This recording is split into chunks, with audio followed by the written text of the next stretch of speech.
NEET विवाद को केन्द्र करी राज्य में विजु जनता दल एवं वरिष्ठ बीजेपी नेता तथा पूर्वतन केन्द्रमंत्री धर्मेन्द्र प्रधान मध्य आरोप प्रत्यारोप तीव्र हेबारे लागिछि। शनिवार संबलपुर जिलार रेढ़ाखोल आयोजित एक कार्यक्रम में धर्मेन्द्र प्रधान निज विरोध में हेउथुबा गो बैक नारा को नहीं बीजेडी सुप्रीमो नवीन पट्टनायक उपरे बर्षिछंती। एहार कड़ा जवाब दे बीजेडी कहिछि जे धर्मेन्द्र को केही बदनाम करुनाहांती, बरं निज कर्म पई से निजे ही बदनाम होइछंती।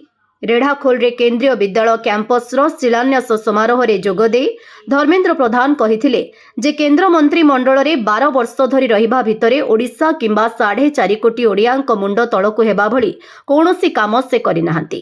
तथापि विरोधी दल नेता नवीन पट्टनायक तांकु जणे खळ प्रकृतिर मनुष्य बोली कहउछंती। तांको विरोध रे हेउथुबा प्रदर्शन को इंगित करी धर्मेन्द्र प्रधान कहिथिले नवीन बाबू निज दलर 2 जण युव नेतांकु लगाई मो विरोध रे गो बैक अभियान चलाइछंती। मु जणे चासीर पुओ, ओडिशा मोर घर एवं संबलपुर मोर कर्मभूमि। जदि आपण मते फेरी जिबाकु कहिबे तेबे मु कुआडे जिबी, मते गो बैक कहिले भी मु बारंबार एठाकु ही आसीबी। एही कार्यक्रम रे धर्मेन्द्रଙ୍କ सह मंचासीन थिले बीजेडी विधायक तथा वरिष्ठ नेता प्रसन्न आचार्य।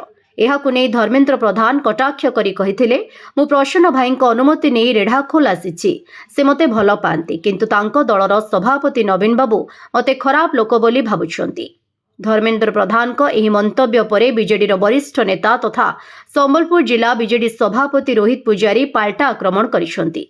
से कहिसंती जे नवीन पट्टनायक काहेकि धर्मेन्द्र को बदनाम करबाकू चाहिए।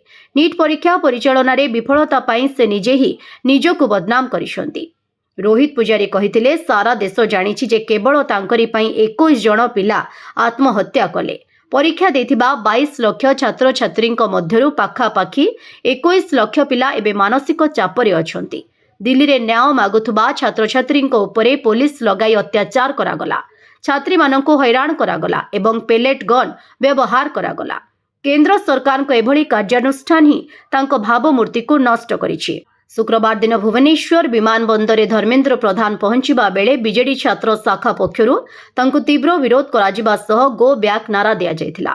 एहा पूर्वरु नीट विवाद और छात्र छात्रींक उपरे होइथिबा पुलिस कार्यानुष्ठान को नै नवीन पट्टनायक तांकर इस्तीफा दाबी करिथिले।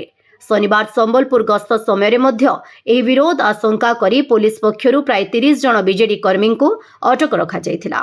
ब्यूरो रिपोर्ट, विकल्प समाचार। आम चैनल को लाइक, शेयर एवं सब्सक्राइब करंतु।